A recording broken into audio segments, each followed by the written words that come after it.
Hey man, what's happening, man? Yeah, man. Let me kick my shit with Pearl, and I can't even say friends. This the motherfucking guru, nigga. If I was in New York, nigga, this the God, nigga. This the motherfucker. I ain't even gonna say OG because y'all call anybody OGs right now, man. This my big homie, man. DJ motherfucking Leon, man. He saved my life like 150 times. I'm telling you right now, no negativity. No, nothing, man. Hey, man, burnt toast about this dude, man. Anything connected to him, but I love him to death. Y'all welcome DJ Leon. I ain't got my claps, but my subscribers, they already know about you. I talk about you all the time, but man, I want to just welcome you back to the Let Me Kick My Shit with Pearl and friends and shit. How you been, big brother? Chilling, man. I'm proud of you, man. Doing your thing, man. You know, we go back to the '80s, man. Yeah, I mean, you know, like I always told you, man, you was my first impression of a real Atlanta rapper. I mean, that's me coming from the streets. I said it all the time, man. I appreciate that. I was down here when Mojo was on the radio. Mojo had San Susie. Right. And I met you. You know what I'm saying? Like you was the first real authentic Atlanta rapper. I knew Raheem, I knew Kilo, you know. Met Lazy, you know. Yeah, shout out to all them boys, man. Pioneers. Yeah, I still talk to Lazy. I talk to Lazy once a week, man. Lazy doing better, man. Yeah, I know he called me. He was supposed to pull up and shit. Like he called me. Yeah, like, he kicked some serious dollars with me, man. Lazy, I got to give it to him, man. He done came a long way, man. But it's like he trying to he really did some self-repair, and I'm proud of that brother, man. You know, through everything he went through. I mean, when you talk to him now, it's a different Lazy, and I know he had a lot of supporters that was reaching out to me, that was worried about him. I just want to say thank y'all for reaching out for the brother. The Atlanta hip hop community, they stood up.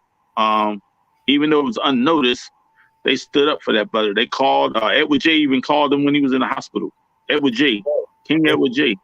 That's dope. They prayed on the phone. Player Poncho reached out. DJ Kurt, everybody was reaching out for that brother. So I'm proud of the Atlanta underground hip hop community for reaching out for one of their own, and I'm glad, you know, I had a part in that. Hey, let me say this though. DJ Leon came on my podcast and he challenged the whole Atlanta hip hop community, man, and y'all motherfuckers stood up, and that's what it's all about.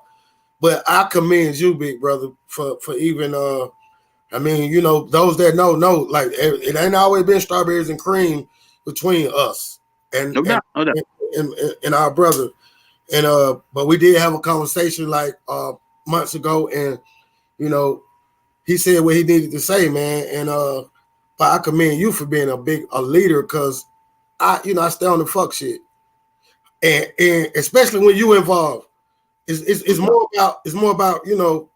But my cousin, that's what we call him, cousin Lazy. He did the right thing, and he called me back, and the crazy shit about him is he like ain't shit happen, and that's how I know he all right. Yeah, he all right, man. He's doing good, man. So I'm proud of Atlanta though, man. Hey man, shout out to all y'all. I ain't got nothing bad to say about it. They don't know about us like the old ATL, and I don't have a problem with being recognized as one of the old. Because if it wasn't for us, it wouldn't be no them. But check it. I had DJs, man, who used to DJ down here back in the '80s, up in New York and Detroit. They was reaching out, say, yo, I used to spin the record when I was in Atlanta. Yo, how that brother doing? I'm talking about I had cats reaching out all over the place. Shout out to my man X and them. X and them was reaching out trying to check on them. Zulu. A lot of cats was really worried. You know, I know, a lot of us talk, like, this and that or whatever, man. But when it hit the fan, man, we care about our own, man. I don't know if you remember B Chill, when B Chill died, Bigfoot. B Chill, my nigga, man. That's my nigga, man. The South Side stood up. So that showed me, man, that Atlanta hip hop community, they care about their people. R.I.P. B Chill, man. Bigfoot. Hey, Bigfoot, man, was a legend. I'll never forget the time you was on Midway and we battled, but the thing is, he was free. He didn't know. I waited all week for that shit, but he just laughed, and a big respect, a great brother. I mean, he definitely respected. If you had lyrics, Foot he would respect you. But I'm saying, if that cat, you you go to sleep at night, he'll be rapping, and you wake up for breakfast, he's still in there rapping. That nigga was different. And while I'm doing it, man, shout out to my sister, man. The first goddamn female hip hop street artist that I seen in my life, man. You know, Cappuccino, man, RP to knowledge, man. No doubt, man. No doubt, man. I still got her messages, man. I wanted to send it to you. Her last message, man. She was a soldier, man. Then when you brought her to see me, man, when I was going through my thing with Shaq, man, that was the dopest shit. That lets you know like family all about. Like if y'all ever need to know what it is, man, hit me up and man, I'll show you what it is. And this is my Africa Bambaataa. To those that know what hip hop is, this man right here is a lot of our Africa Bambaatas. He don't like me to say that, but hey, that's how I see it. But let me stop though, man. R.I.P. man, and my motherfucking brother, man, Dawood, man. No, it's a good question. The Mellow, man, the Mellow Dawood, man. Lee, let me say this, man. It's weird, but let me say this. This is how I feel.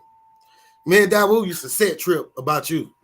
No doubt. You know, but as we got older, both of us started to respect one another. And I remember the last time I spoke with him, like through a message, I said, you know, happy birthday to my dog. We talking about you, and I said, goddamn, I know if anything happened to you, me and Dad, we're gonna be racing to see who gonna goddamn bust first. Yo, no question, man. But I'm saying, man, Wu had love and respect for you because he heard exactly what I heard. An authentic Atlanta rapper who was proud of the A. Like you never backed down from that shit. I had Atlanta rappers that was like, yo, you know, I'm living here in the A, but I'm representing Miami. Or I'm living here in the A and I'm representing New York. You was like, I'm from the A, I'm representing the A, and I don't give a damn who like it or who don't like it. And that was my first impression, you know what I'm saying, of an Atlanta rapper. And you don't get the credit. Right. I said it over and over again, man. I mean, if anything I know hip hop. I grew up I was on the streets of New York, you know, in the 70s when that shit was big time. You feel me? I grew up on the streets of New York. Like, you know what I'm saying? I was in the classrooms in 1976 when, you know, we had hip hop going on in the classrooms before it was going on the radio station. I used to listen to WHBI, the first hip hop radio station. Also, shout out to my man Talib Shabazz for starting the first hip hop radio station here in Atlanta. Me and Talib was cool. That was beautiful. So, I mean, yo, you know, I definitely got a hip hop legacy, and you a part of it. I don't like how you shy away from it, man. It's like they need to acknowledge that MCIC Pearl was here before that shit hit the street. I was here with you. Yeah, we gonna let them know. But man, R.I.P. to Dawood, man, and Wu was a gangster. And you know what? Me and Wu was supposed to get together on some shits, and man, I just hate we didn't because both of us was your little brother, man. One is not greater than the other. We was equal, and we realized that. And once we realized that, we was connected, like we was always connected. And you know that shit.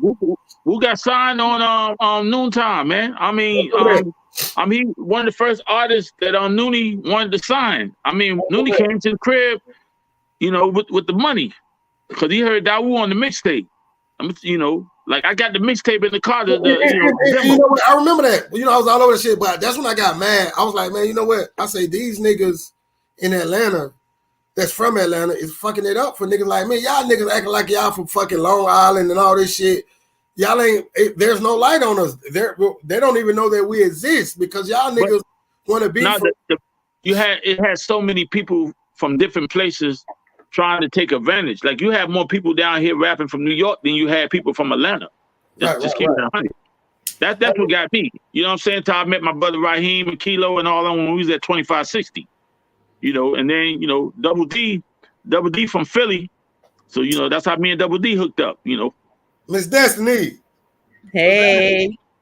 Hey, how you doing? Hey Lee, that's Miss Destiny right there. She like the professor and shit of the crew. Pleasure to meet you. Nice to meet you. This is my big brother Leon. He like the other professor of the crew. I got the professor on this bitch tonight. Yeah, I got the professors on this bitch tonight. How you doing? Okay. All right. The professors are in the house. Yeah, I like it. Yeah. How's everybody? Family doing good?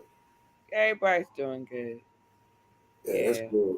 That's good. We was just talking about hip hop and shit, but I I want to take this opportunity, man, to goddamn get on some real shit. Like, and I think I got the perfect two people on here. Hey Lee, I want to talk about this thug shit. Do you remember the first time you mentioned the RICO Act? Like, to me, pertaining. You remember when we was talking that night, Lee? It was about, how long ago was it? When the first time you said something about the RICO Act pertaining to a rapper. How long ago was that, bro? About 2015, 2014. Right. Because I connected it to, you know, like I said, I grew up with the Sopranos, so to speak, Jersey City, New Jersey. So I seen the same thing that they did to the mafia in Jersey that they was gonna do with our kids down here. And I had the headphones on with the parents on the dance floor. And the parents was on the dance floor like, yo, the beat is nice. I'm dancing, but I'm listening to the lyrics. And I'm connecting the dots about the propagation of black on black crime because I'm listening to these lyrics. Right. And I'm saying, yo, okay, the beat sound good and it's a nice, so it's pushing it. But us, the parents, got a responsibility to understand why every time we look at the first 48, it's one of our children being, you know, either hauled to jail or hauled to Grady and pronounced dead. And I do think the lyrics and a lot of these songs had a lot to do with it. I think it was a lot of coded messaging that a lot of parents didn't realize. You know, our kids are at war, and they've been at war for a long time with each other for a reason. Hey, so do you think this shit was planned, bro? Or do you? It's no just question. No, just like the Tuskegee experiment was planned. For years has been planned. I mean, there's no community that you can go to that I know of in the United States where you got a Church's Fried Chicken, you can get some malt liquor, you can get some crack, and you can get a bunch of guns and put it in an impoverished community and not expect bad things not to happen. Right. There's not a community on the face of the earth that happens. Right. Now, as far as I know, a lot of these young kids, they don't have access to all these guns and crack and malt liquor and Church's Fried Chicken and, you know, all the stuff that's bad for you. You put all that stuff together, you got a bomb. And that's speaking from a military perspective. Hey, by the way, Miss Destiny I think she's from Brooklyn, I think. Yeah. Girl in the house. Yeah. From Jersey City. I'm right across the bridge from you. That's right. Yeah, boy. Raised in Brooklyn, New York. Respect that. Love my up north, up top sisters, definitely. Yep, that's right. Bro, they got them hands. She know what I'm talking about. They got them hands. What that mean? Like, check it. Up there growing up, you had to have these. You know, we didn't have money for guns. You know, we had knives, but we didn't have that. You had to have these. Oh, you can fight this. You can fight this. Oh, look at she. Hell yeah, she one motherfucker. Okay. You know, so I do what I have to do. That's cool. She from Brooklyn. She'll knock you out. I promise you. She from Brooklyn. She'll knock you out. Step wrong. BK in the house, man. Shout out to Brownsville. No doubt. Mary J. Blige and all that. Hey. Yeah, that's the world famous Supreme Team, Brownsville. Hey, bro. Mm-hmm. Hey, you think them lock themselves up, dog? See, I got a different. Let me just tell you how I feel. I think there's some bullshit. I think it's some bullshit that they're gonna put these rappers in the same box that they would put a fucking mob boss and all that old shit. Like, I just think in the grand scheme of things, there's nothing you can tell me. I don't care what they did. They ain't did no fuck. They ain't goddamn on the highway robbing truckers and shit. And you know what I'm saying? Like, I just think it's political, bro, and it's not fair. Well, let me give you one political aspect. Name me one predicate RICO action that has taken place against the Ku Klux Klan. That's solve it right there. Name me one. Name me one. I can't. Nobody can. But I can show you several actions that's been going against our kids since my inception, since I grew up. She know that coming from Brooklyn. I'm talking about, man, we inhaled lead paint from the housing projects that we grew up in. We had dead rats. We had the HIV epidemic that she's familiar with that hit New York. Yes. Cops used to whip your ass on the regular up there. It was normal for a cop to whip your ass, take you in the shipyard, and leave you for dead. That was normal. That was normal if you was an African American or either Hispanic. That was normal. They've been against us all our life. Okay, so you should have a different perspective than Ms. Dance. How you feel about this particular situation we're talking about? These rappers being charged with the RICO.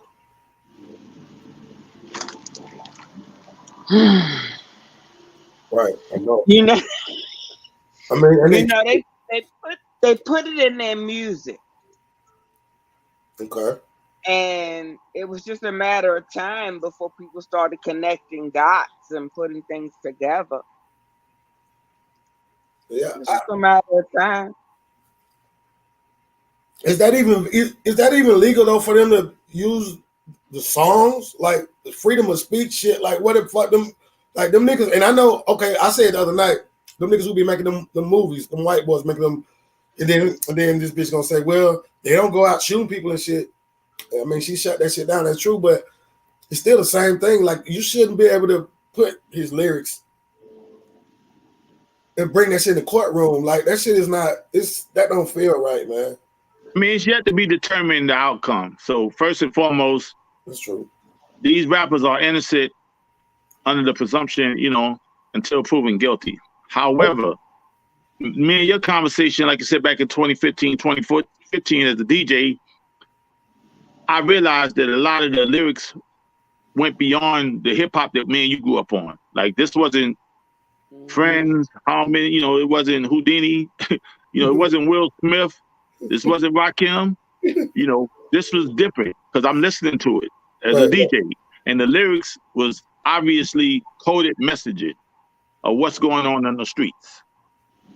And then there also was an increase in violence during that time from 2015 to now, as far as a lot of these rappers. But could you really connect the violence to the hip hop? Well, I mean, RICO is one of those things. Like if they charge you with it, it's easy to prove. That's why they employed RICO against the mafia. It was, they didn't have that burden of proof shifted to the defense with the mafia when they employed RICO. Hold on, Miss Destiny. What he just said. How the hell can that be legal? They just created some shit that will never lose. Like that don't sound right to me. Like I don't. That's how I take it. Like they got this one. Okay, we can't get you on this. We can't get you on this. We can't Teflon done. We got your ass on this, and nobody never lose. Jim Crow wasn't legal. Jim Crow slavery wasn't legal, technically speaking. I have a question. Yeah. What have we done? Because these young men are how old? They're in their 20s, right? Yes, ma'am. So these are our generation, our children's generation. Right. So what have we, as our generation, instilled in the next? Why are they so angry? Because I feel like the kids today are either angry, anxious, or depressed. Lee, you want to go first? I mean, like I said, the components that exist in the communities that our kids are raised up in versus what me and you was raised up in. Mm-hmm. The marijuana is stronger. We didn't have marijuana like that growing up. The drugs are different and stronger. They're more chemically laced, and they're being produced by some 14-year-old in his basement. These are the drugs. The music is exacerbating the instinct of a lot of these kids without the parents having proper supervision. Like when we listened to the Sugar Hill Gang, we didn't need our parents to say, we don't want you to listen to that, because that was feel-good music. The music today is like, let me go shoot his head off, or let me go sell these drugs, or let me go blow up, That's in the music, but it's coded now. All right, but so our parents complained about our music being too sexual. Well, they complained about James Brown. James Brown is the author of hip hop. So I'm just saying, when our parents complained, it was like, we had more parental supervision growing up. Like when you walked, by the time you got home, you had every neighbor that made sure that you was going to do the right thing. So I don't think it was complaining. I just think we had greater supervision back then, and we had greater mentorship. You're not going to go down the street and do something wrong without me picking up the phone and calling your mama.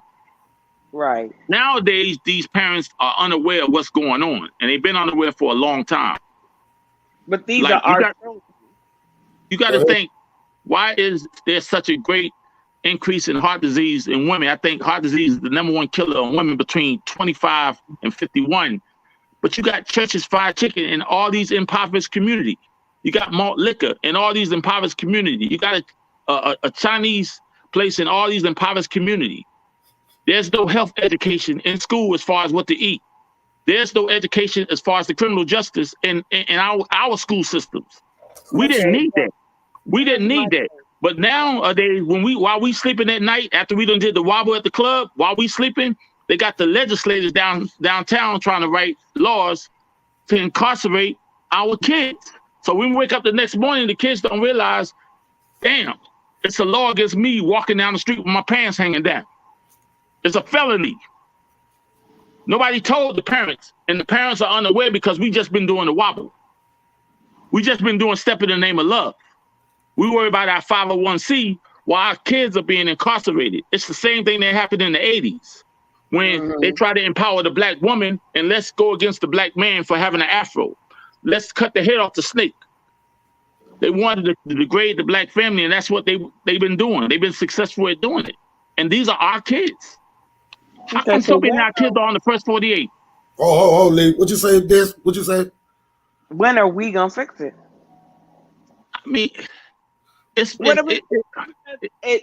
we're past the point of finger pointing. Yeah, we're at the age of action. No longer, we're in our late 40s, 50s. No more can we say our parents. No longer can we say society. We are society. It's easy though. We are voters. We are the legislature. We are the constituents now. It's not our parents. Our parents are getting Social Security if they're still with us. Right. So this is up to us now. Here's the Our thing. generation to step up and say this is some bullshit. Right. And it's time that it stops.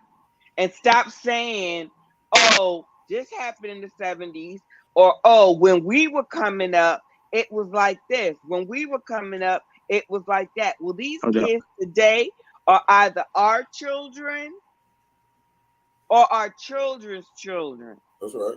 But either way, we're the big mamas and the pop-pops coming up now. It's up to us to fix it. I like that. Okay, and in order for us to fix it, like I said, when we watch the first 48 and we see all the balloons releasing and we see all the tears and we see the kids getting 40 and 50 years, to me, that's a sign that we need to fix it. Every first 48 episode, every time we watch Channel 5 News and we got this 18-year-old that have been murdered, or we got all these school shootings going on in the world, it's our time to fix it. The problem is collectively, and I hate to say this, collectively as Black people, you tell me when we have came together to fix anything. We didn't fix anything after the assassination of Martin Luther King. We didn't fix anything after the assassination of Malcolm X. We have never came together to fix anything. I'm telling you, you go into an impoverished community, you don't think something wrong when there's a Church's Chicken in this community and there's a health food store in the white community. It's time to fix it. I'm ringing the alarm. I'm saying, yo, let's get together. Okay, our politicians are not running on that structure. What do we do? What's the first thing that we can do? Let's start talking about how we can do this. I'm gonna tell you the first thing I think we should do. I think we should have more political forums. I think parents should get together to have more political forums to hold these politicians' feet to the fire. Let's hold these politicians' feet to the fire. Let's hold these churches in these communities where these things are happening feet to the fire. Let's hold all these communities, the NAACP and all these great communities, feet to the fire, us as parents. When the last time you heard of a parents' forum that we came together and invited all of them and said, look, what you gonna do? Because you ain't got my vote. When the last time you heard of that? Yeah, you're right. Because ain't nobody fighting but the children. Ain't nobody but you know what? I see all these people coming together in the nightclub. I DJ. They be on the dance floor stepping in the name of love. They could do the most best slide. You can see them doing the most complicated slide, but the most complicated problem with our kids, getting killed, they don't want to come together. There's the aspiration to let's get together to do something for our kids. It's not there. And that's something I think that's innate in us as a community. I want you to share with them what you shared with me 4 years before my son died. Tell them what you told me, and I'm going to tell you what happened. I can tell you what happened. This is the realest shit anybody ever told me. I think you should share this with people. About what? About the war on your kids. While we... Yeah. I mean, our kids been at war. I mean, just like the Afghanistan war, just like the Iraq war, there's been a war that has been declared against our kids. And I'm going to tell you what I think. And I could be wrong. Like I said, I was in the military. I feel America wants to distinguish the next generation of blacks for a reason. You understand what I'm saying? I think we have 14% of the population. And I told Pearl, there was an album by Public Enemy, Fear of a Black Planet. I don't know if you from Brooklyn, you know about that. There's a fear that if blacks come together collectively, we can solve some of our healthcare issues. We can solve some of our criminal justice issues. They don't want us to solve these problems. I think in 1986, when they messed with the vaccine that a lot of blacks wasn't aware about, 10 years later, there was a higher rate of autism in the black community. There's a high rate of cancer in the black community. Like I told Pearl about the iodine. Why did they take it out the food, knowing blacks are one of the biggest consumers of bread in the world? Why? How come nobody is calling questioning that? We had Dr. Sebi who was questioning that, and what happened to Dr. Sebi? What happened to him? They got rid of him. Anybody that called into question the structure that's against us disappears in this democracy. If you notice that, even when Tupac and Biggie died, the radio stations across the world, Tupac wouldn't know nothing about Biggie. Biggie wouldn't know nothing about Tupac if it wasn't for these big conglomerations that was propagating violence, black on black. Oh, Biggie, Tupac said this about you. Oh, Biggie, Tupac said this, it was back and forth. Oh, Tupac, Biggie said this about you. As soon as they got killed, everybody's saying, wow, we need to stop the violence. You propagated it. You propagated it and took no responsibility for it. And you're still doing it today. You playing all this stuff on the radio, but you're not taking no responsibility when our kids die and get locked up. These are big conglomerates. These are big record corporations that's collecting all this money from us, from our kids, but our kids getting killed. I think it also has to go back to what's going on, like you were saying, at home. If they're in the club and they're sliding and they're getting their hair and the nails done, they're not raising their kids. Because I know for me and mine, and the kids associated to me and mine, they're very respectful. No doubt. They're very respectful. Even the kids I mentored in my work, in my professional life, as well as in my advocacy work and community work, I teach them you have to have some degree of respect for yourself. No doubt. Not just for the adults in your environment. Have some respect for yourself. Your vocabulary should not include only 4-letter words. You don't go to school to learn 4-letter words. No question. Totally agree with you on that. You go to school to learn 4-syllable words. No question. Totally agree with you. And I don't mean to generalize, because we do got a lot of people that are adamant about what's going on. We do. I live in Baltimore, by the way, so you don't have to tell me about violence. No doubt. And I'm saying, like I say, you from Brooklyn. I grew up in Jersey City. We grew up in the world of violence. Mm-hmm. I seen violence on all scales. Also in the military. I mean, I was taught to be violent. To be honest with you, the first thing I learned in basic training was, how to take apart an M16. And I'm coming straight from the ghetto. I understand, but like you said, we had people growing up. I think back in the 70s and the 80s that mentored us a lot more so than now. I had people used to snatch me by the collar and said, look, little Leon, you're not going to do this. I'm going to call your mother. And by the time I got home, I done had 3 whoopings. And then when my mom and daddy got to me, I had 2 more coming. Yeah, so then we turned around. Our generation turned around and said, no, that was wrong. Well, I mean, I think it was the structure, like I said, it was saying, they didn't like the fact of how we was raising our kids. You can't touch your kid. You can't talk to your kid like that. And we know what worked for us in our households, in our black households. Unfortunately, there's a different dichotomy with the black family versus the white family. Nothing against, but there's something different. So we know what was going on early on. We've seen a lot of the stuff coming on, early on. It has drastically changed. And I think the music has played a part. Not knocking these kids out here who's making music, because these kids, instead of making music, they could be robbing and stealing. They could be doing anything, but these kids in the studio, we need to applaud them.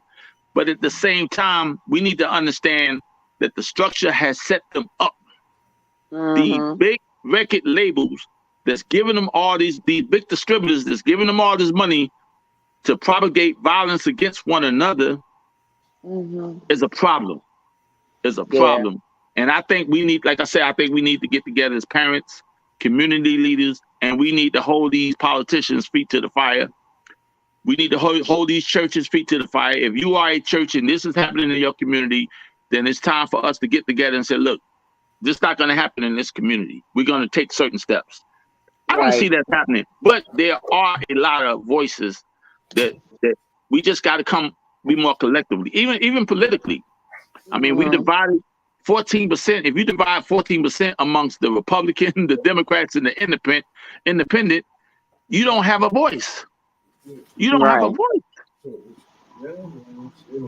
So, I mean, I'm not saying on a grand scale that it's all about political, but I'm saying when you look at the streets and you look at where we came from and how we was raised, we was raised a lot different. We was raised with a little bit more respect, a lot more morals.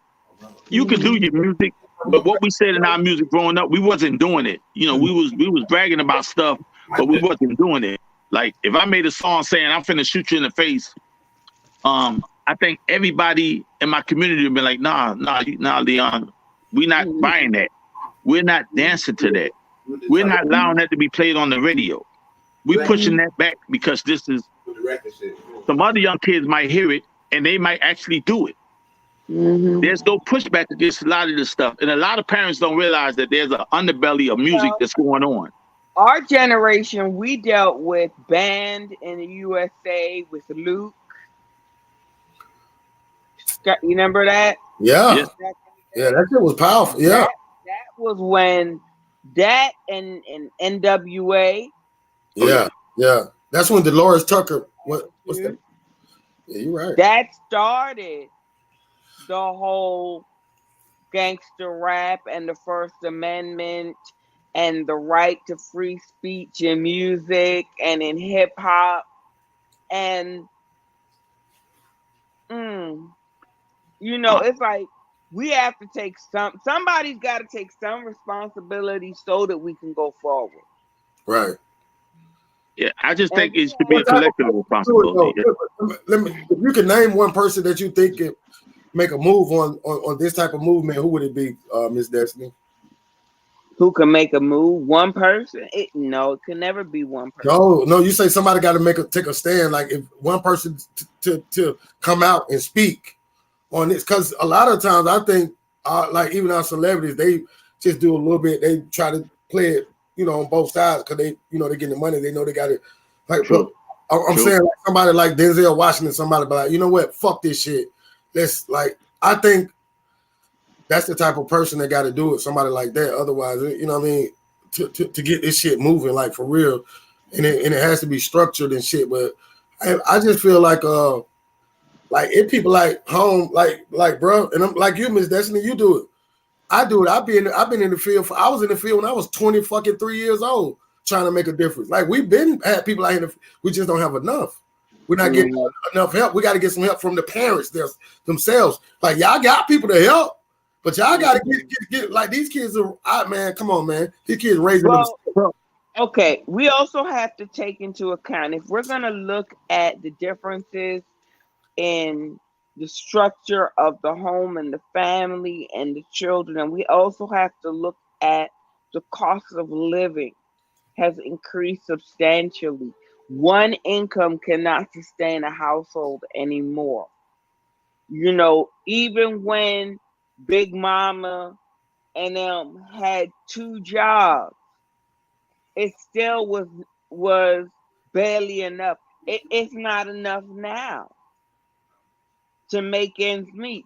So then you have both parents that are working, sometimes working late. Right. The highest level of juvenile crime occurs during the hours of 4 to 8 p.m.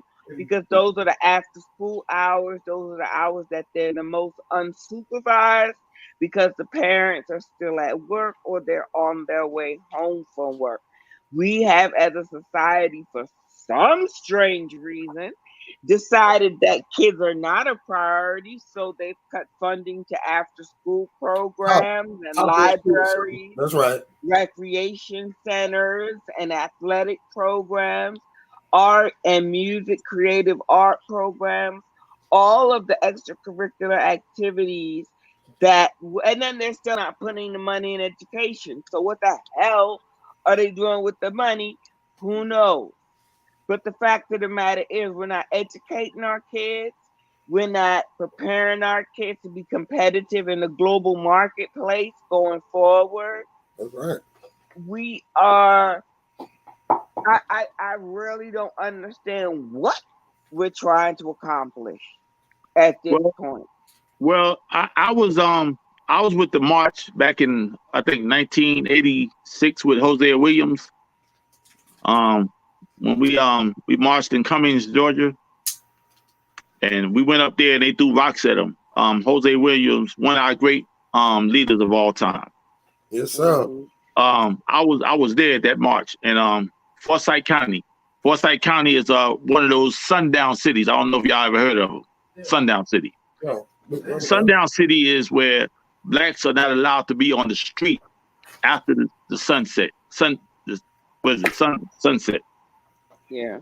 So Hosea Williams went to Forsyth County, said, I'm finna change this. And we marched up there. And they threw rocks at him. And when they threw rocks at him, we left and we came back again. And we brought more people with us. Mm-hmm. They wouldn't even let us off the exit. Just a little history. They wouldn't even let us off the exit. Hosea Williams was looking for the structure to support him to go against this racist county being operating in our state of Georgia, the Black Mecca back in the 80s. Mm-hmm. And he didn't have the support back then because Georgia was so conservative, if you know what I mean. Mm-hmm. We had some great leaders that we have lost and didn't have the power behind them because the structure is so against us as Black people. Our structure is strong against our Black kids. The structure is against our educational system. There is no criminal justice taught in school. I do not understand that fact. And I don't know why parents are not trying to push that issue. Why are y'all not pushing criminal justice in high school so our kids won't end up in one of these private jails, or our kids won't end up in one of these jails, or our kids won't end up, in the system? How come there are so many guns in our community because you're pro-Second Amendment? Doesn't having all these guns because you're pro-Second Amendment violate our First Amendment right? How come the parents collectively ain't coming together on this? I just want one forum. I don't know when the last time we had one forum of people coming together trying to call out. Why do it take kids getting killed in school before we are on CNN? We should have been on CNN 5 years ago. And I'm shocked that we are not coming together because these are our kids. This is the future generation. And I'm appalled. But I'm hoping that at least we can start the conversation. I appreciate Pearl for at least starting the conversation. So maybe somebody could say, you know what? Let's start something. Let's start a forum. Let's start a group. Let's start an action committee. Let's do something. Let's light the fire upon a couple of these parents so we can all get together. Because I'm not the only parent with kids that's facing this type of calamity or all these issues. I'm not the only parent. And I'm not the only concerned parent. And we do have some great political leaders, but they're being knocked down by all these conservative governors and conservative people in Congress that our issues don't take place. We got the worst mental health, one of the worst mental health systems in America here in Georgia. So if you got a child that's suffering mental health, he don't have access to health care. He can't go nowhere and get help. He can't go nowhere and get therapy. I'm just telling the truth, but he's being raised in a community where everybody got a gun. Wait, hold on. Everybody got a gun. So you saying if when someone's child have a mental health issue, they don't get like the extra help that people normally get? Well, I mean, what happened? Yeah, in the state of Georgia, and I think they rank it as one of the worst as far as mental health treatment here. No fucking wonder. No wonder. Yeah. So, but what I'm saying is, this child is being raised in a community with a bunch of guns. You got somebody suffering from mental health in a community with a bunch of guns, with a poor education system. Right. Once again, Pearl, that's a bomb. That's the components of a bomb. Who constructed that bomb? That's the question. Think about it. You didn't do it. Hey, you're right. But at what year did you start to see the shift? Because at one point, our school system was rolling. You know what I'm saying? Shit was at least clean a little bit, but that shit got dirty. And it happened. It went downhill. Like, at what point did you realize? Like, I'm saying, I mean, like I say, if you think about World War II, when they was using blacks as guinea pigs, they used blacks as guinea pigs in World War II. America was testing blacks on their weapons. I don't know if you know about that. They used blacks. The army was segregated, and they used blacks to test their weapons against them that they was gonna fight Germany with. Nah, why don't we know about that? Why was that movie with Morgan Freeman? They do not want that information out there. Morgan Freeman. Oh, that's what they were talking about. Or Morgan Freeman. Okay. Yeah, I'm just saying. I mean, if it wasn't for, we got, like I said, we do have some great leaders. I got to give it up. We have some great leaders. We got some great movie makers. We got some great. Think about Gil Scott Heron and everything he was saying in the 70s. If you go back and listen to Gil Scott Heron, he's telling you everything I'm saying now. And that was in the 70s. He's telling you. If you listen to the Last Poets. When the last time you listen to the Last Poets? Listen, folks got to understand, like, Lee, you put that shit on me when I was 15 years old. People that thought I was different and Offset, this is why. Hey, they thought I was crazy when I was listening to KRS-One. It's like, nigga, what the fuck? My name is KRS-One. I was on a different wave, and that's why I'm here today. 5-foot nigga in the city of Atlanta with no big brothers or big sisters. We went through East Lake Meadows, Week Street Garden, Jonesboro South, Jonesboro North, Lena Valley, this shit. Man, come on, man. One of our greatest hip hop records, I think he said it. A child is born with no state of mind, blind to the ways of mankind. Mellow Man, man. Mm-hmm. He said that in the 80s. It's 2022. That shit going on just like it's back then, though. It's crazy how that shit just spent around. It's like this shit is like out of control. And it's ominous, man. It's ominous, some stuff that's going on against the black community. And I'm not the only one yelling and screaming about this. It's ominous what's going on against all communities across the world. The white community the Hispanic community. I think it done transgressed now to a point where why are they afraid to let someone like you lead us? Because see, that's what we need. We got to have some. First of all, is it even possible for somebody to lead and don't get assassinated? Because in order to lead, you got to. I'm saying like the bullshit that's going on. First of all, it's like the banana in the tailpipe. You remember Eddie Murphy? Like, and we just keep going for that shit. Like, and we keep going for, or just like the no look pass. Like after a while, like man, you got damn, bro, jump at that nigga, then you step back, you're gonna get the ball. We never do that. Like, and you know me, I've been bucking on. Bro, think about it. We got these $1 billion athletes, and they have a right to have $1 billion. They earned it. We got these $1 billion entertainers. They earned it. They have a right. We have these $1 billion music producers. We have these mega churches. We have enough currency collectively and political will to change it a little bit. We can change something, like you said, like the young lady mentioned, and I applaud her for that. What happened to the fact when I get out of school, I can't go to a recreation center, play basketball, read a book, get some mentorship, instead of being out here on the streets? Out of everything to kill, out of every fucking situation to cut back with or on, you choose the fucking children. You motherfuckers are menace to society. My ass. That's but think about it. If you kill the new generation, what does that mean? If you kill the new generation, whether you incarcerate them or you kill them, what does that mean? There's no future. That means you done killed Pearl, because Pearl ain't just finna sit around and let you do that. I got grandchildren. I'm finna do something. They don't been on murk me. I'm finna do something. You know what, Lee? You know what? There's a lot of fake ass people out here. You know what? I found that today that I had a talk with myself, and I decided that I'm not even gonna waste, because I have the better and realer conversations with these same kids that we talking about.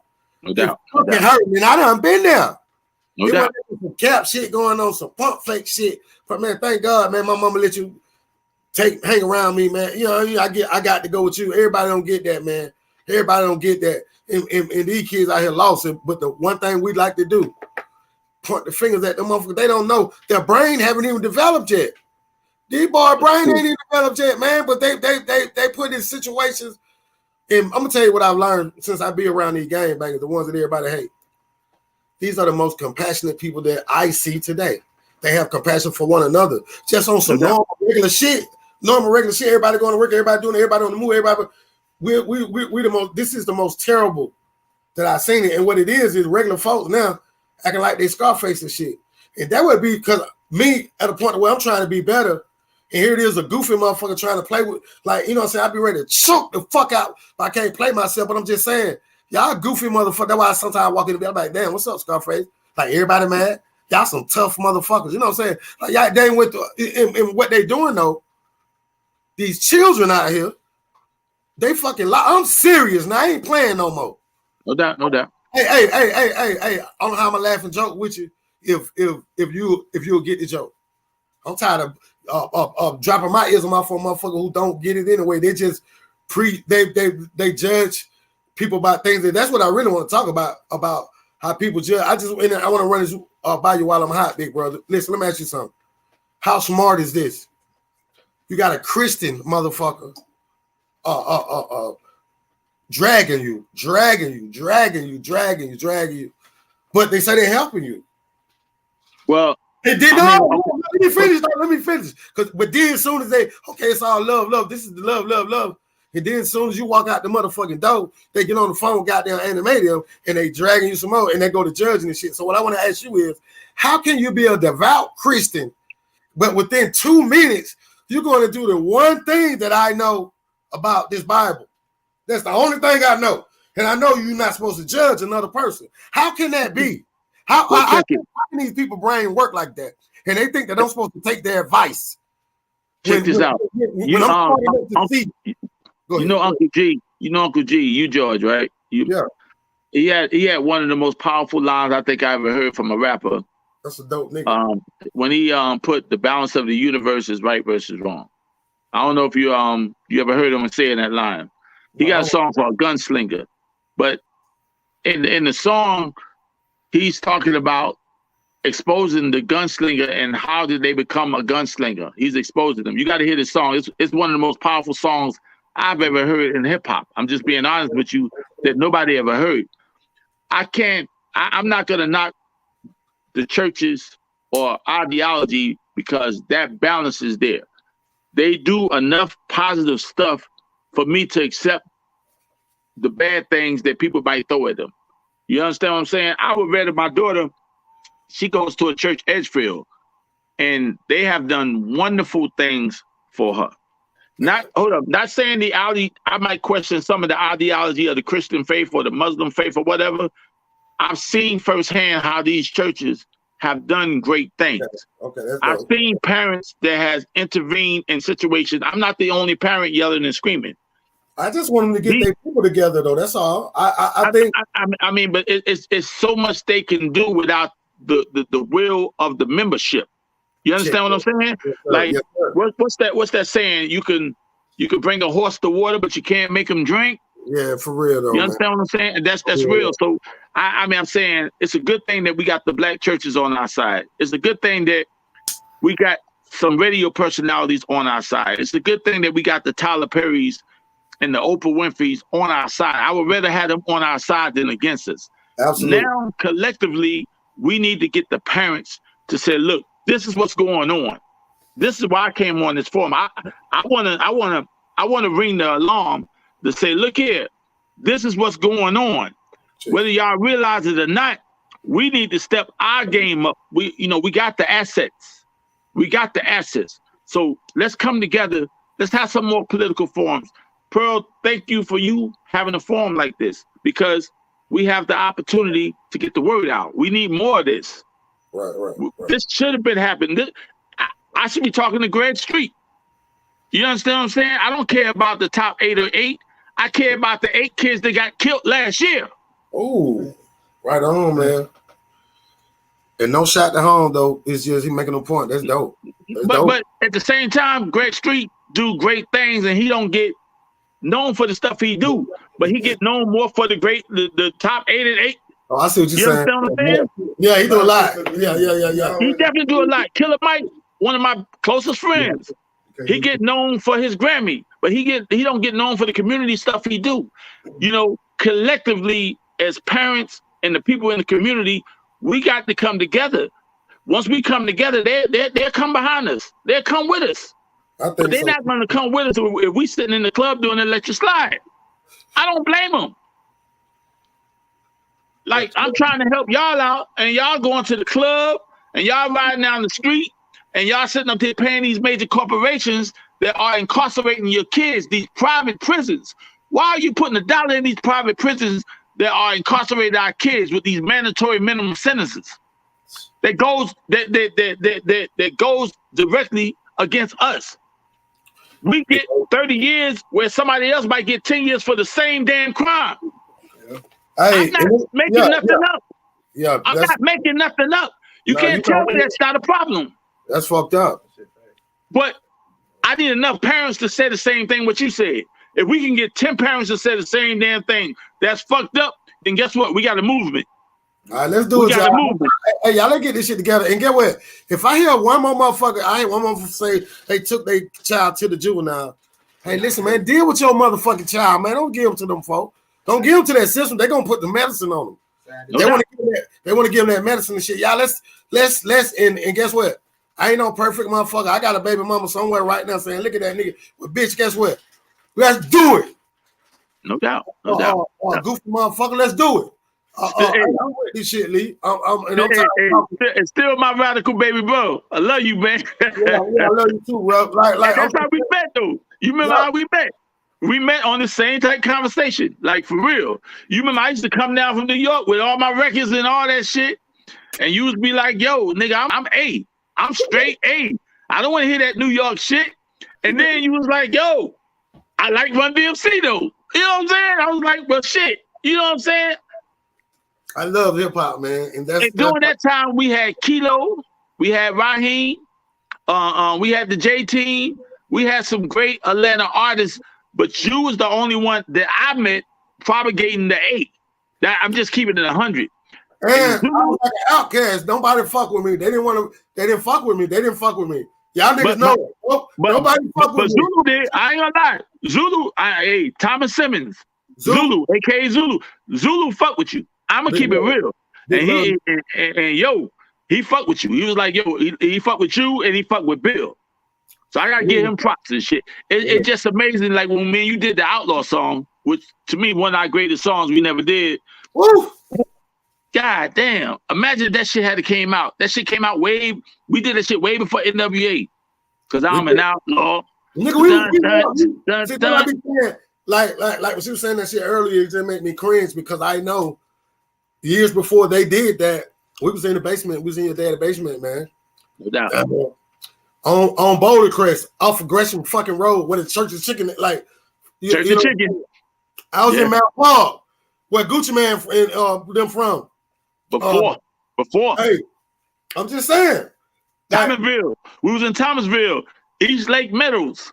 All that shit, all everywhere, like all over the city. So it wasn't like no, yeah, like for real though. And so, yeah, you're right. I just be sitting back being quiet, but get what? I got a plan. But I want y'all parents, next Monday night, I'm gonna come on here. I'm gonna open this bitch up. We're gonna go live. We gotta sit down and have a conversation, and we're gonna start an organization that night to where we can do something. We gotta do.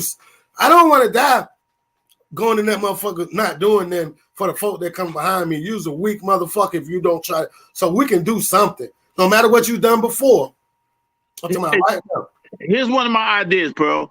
Let's have an organization of parents where we can come together, right? Check this out. This is one of my ideas where we come together and we have lawyers and we have pastors and we have political leaders come and speak directly to the parents of these kids and let them know directly what they need to do to get out in front of the child before he end up in the system or dead. Don't wait until you cut on the first 48 and say, damn, release the balloon. I should have, would have, could have. We got an opportunity right now to do something. Let's see how many parents are going to take the bait and say, okay, you're right. In a few minutes. And you know what? My big brother, all y'all got to do is show up. My big brother can get them to come. Oh, man, this shit deep. Like, this shit deep. And see, and what y'all need to do is stop judging the book by its cover shit. Don't go for the pump faking shit. Hey, and guess what? I'm vigilant about this. If you can laugh at one of my jokes, you can come and fuck with this, man. We need 10 parents. That's all. No doubt. And I'm coming to get y'all. I'm finna come in your inbox. And we finna do this shit. And whoever gonna come with us. And if you can't come or you still want to sit on the side, goddamn it. And we're gonna do it for you and your child. But you the one gotta look at yourself in the mirror. You gotta look at them little babies and shit.